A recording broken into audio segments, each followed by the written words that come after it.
Hi there, I'm Richard from Burning Spears and welcome to my channel. Today, as I'm sure you noticed on the thumbnail, I'm going to be doing belly bacon. Now I've got a whole slab of belly bacon here, so I'm going to break it down and you'll get to see how that's done. Now this is £6.49 a kilogram. Buying a slab like this is really quite cheap. You just have to deal with a little bit of rib and a little bit of skin, as you'll see. I have seen this for $5.99, $5.49 in places like Costco, and in some places on special when it's coming near to its usable date or its best before date. You can get it for £3, £3.50, which I think is about $4, $4.10 US, something like that. So it's really cheap, economical and fun to make your own bacon. So stick around till the end and I hope you learn something. Now it's a cool autumn morning here in the UK.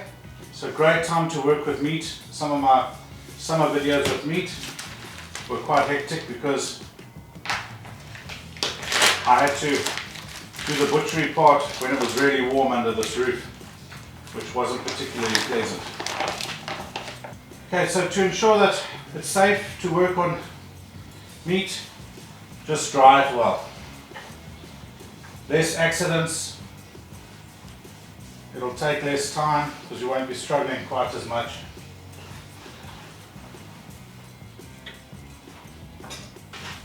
Okay, so the things that we're going to do, I'm going to take the skin off. It's quite a job. It's never perfect.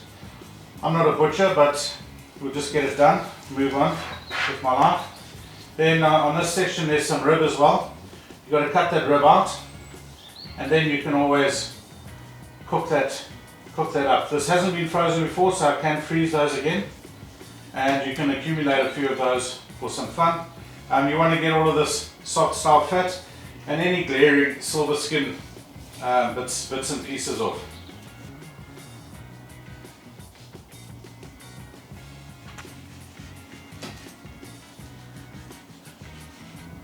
Okay, so it's quite easy to slide the knife under along the bone there, that's the easy part.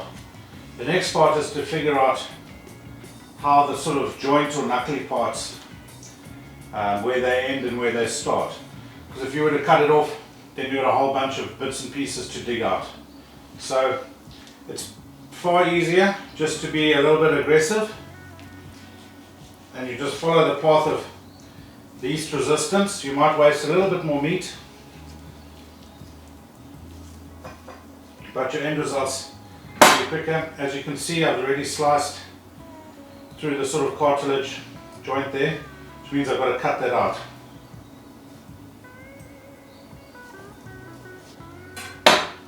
And they extend right through, they come through at a different direction. So this is the trickiest part of it.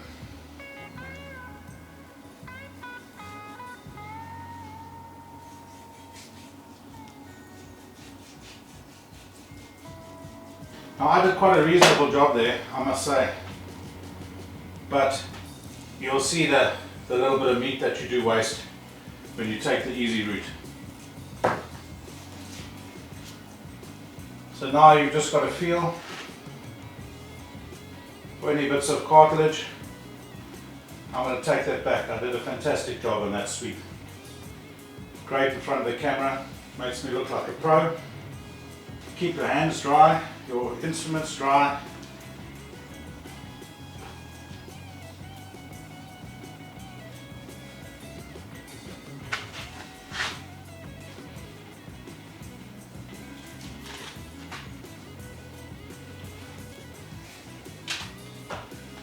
Right, so I'm not going to be winning any great prizes for my butchery there on the D-skin, but there was very little fat to work on. Normally when you've got a layer of fat, it's quite easy. What to do with this? So I always thought, nice romantic idea, nose to tail eating, I would make crackling. I've got about 4 kilos of this in my freezer. I haven't used it once yet, so I'll be throwing this away. But some of the things I've seen people do is put it in a dehydrator, cut in strips, put in the dehydrator, and then deep fried, which is a nice way of using it as a sort of pork crackling. But that's my waste. And then that is the bit of rib I can cook, so no waste there. I'm not going to square this up and trim it and make it all beautiful because it's for my consumption. And all of the oblong ends and all of that sort of thing are great for once you slice, and you don't discard those bits. You use those for cooking. They're really good because they're really smoky and flavorful. So I'm going to cut this into 2 slabs today, straight down the middle.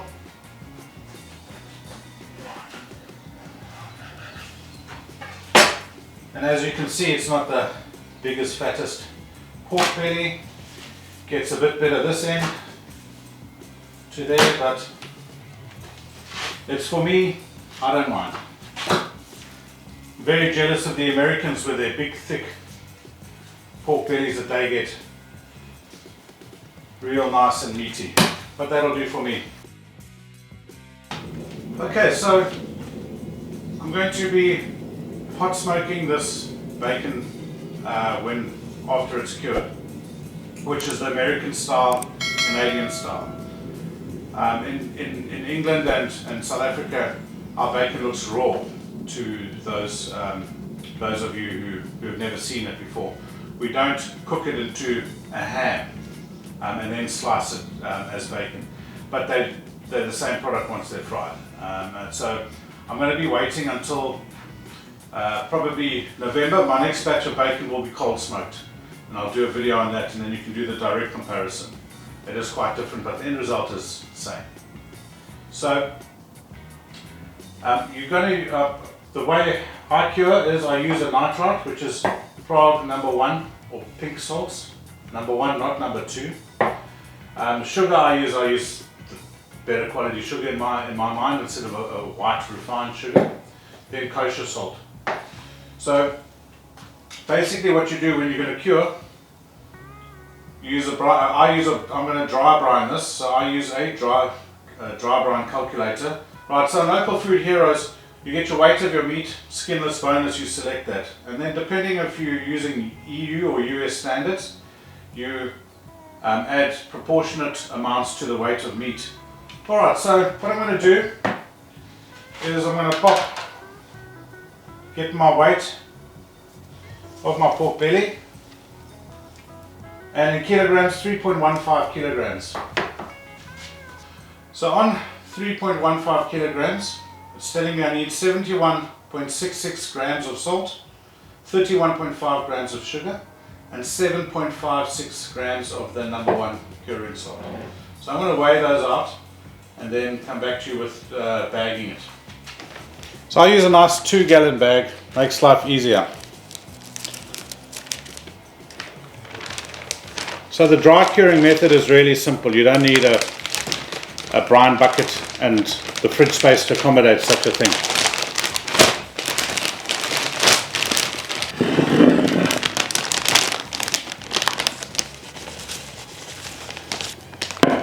And it's not critically important with covering your meat. You're not seasoning it. It'll pull some liquid, and that liquid, when you turn it over in the fridge, will work it all around equally. So because it's pork belly and it's so thin, I can go double layer.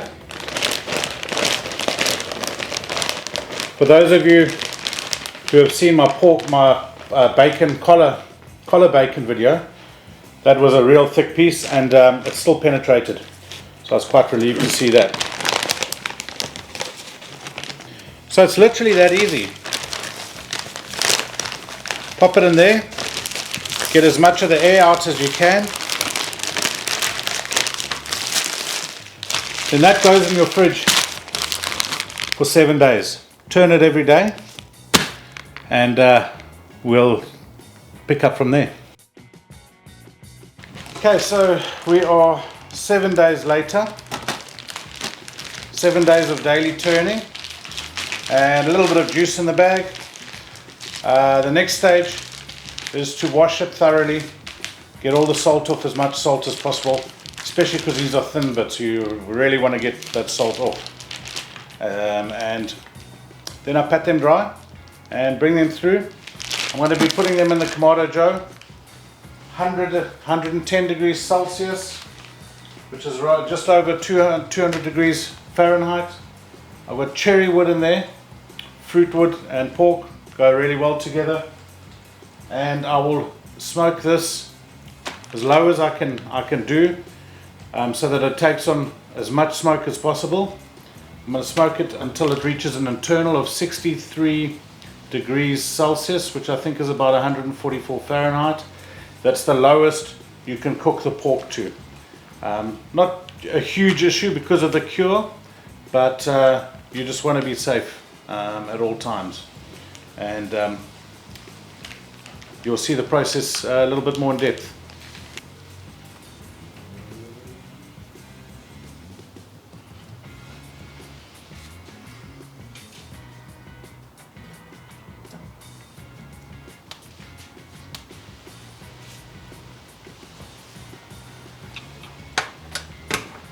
Alright, so got to 65 and I pulled it. Not a huge amount of smoke color on it, but it is what it is. It certainly smells smoky. I'm going to stack them one on top of the other, wrap them tightly in cling film once they've cooled a little, and then put them in the fridge until tomorrow morning when I slice.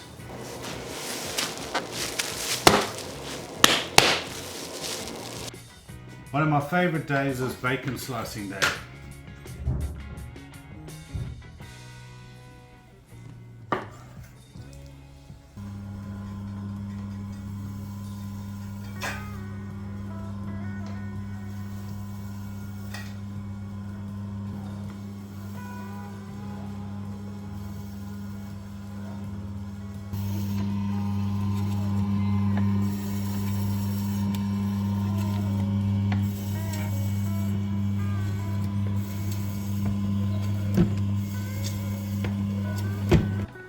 Okay, so there we go, all sliced up. Now you can see I had the two thin bellies, and the way they got cured together and squashed together in the fridge, they sort of often stay together, and you'll notice that in a lot of your commercial biltong bacon packs. And the stuff's going to fry up just beautifully, and nothing better than making your own bacon. It's just delicious. And then of course, like I always say on the other videos, when you make stuff yourself, you get other bits and pieces that are great for use, like offcuts and stuff like that you can use in pastas and other cooks. So like I've got this real smoky edge stuff. You know, I can chop it in blocks. Making your own, you can also cut stuff as thick as you want. Like I like a nice thick bacon. This is 4mm thick, or number 4 setting on the machine, which I think is perfect for me. You could go thinner, you could go fatter. So those are all great. Of course you could cut this with a knife, but you'd have to have better knife skills than I do to get that sort of a result like that.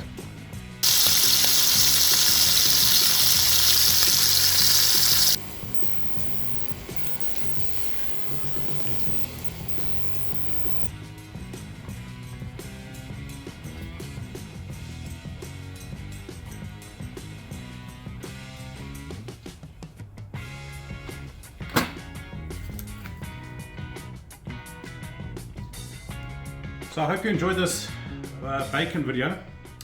Have a look at my pork collar bacon video, and it's beautiful. It's better than what you can get in the shops, really is. Perfect salt, not as salty as some commercial brands. The sugar doesn't add a particular sweetness to it, but just gives it a depth, a layer of flavor that you probably won't find in a commercial brand either. That is so good. And then now I'm going to eat my Greek olive roll with bacon, egg, chili oil on it. I'm looking forward to this. So I'm going to get stuck in, and thank you for watching. Keep a lookout for the pork collar video. Thank you very much. Let's see.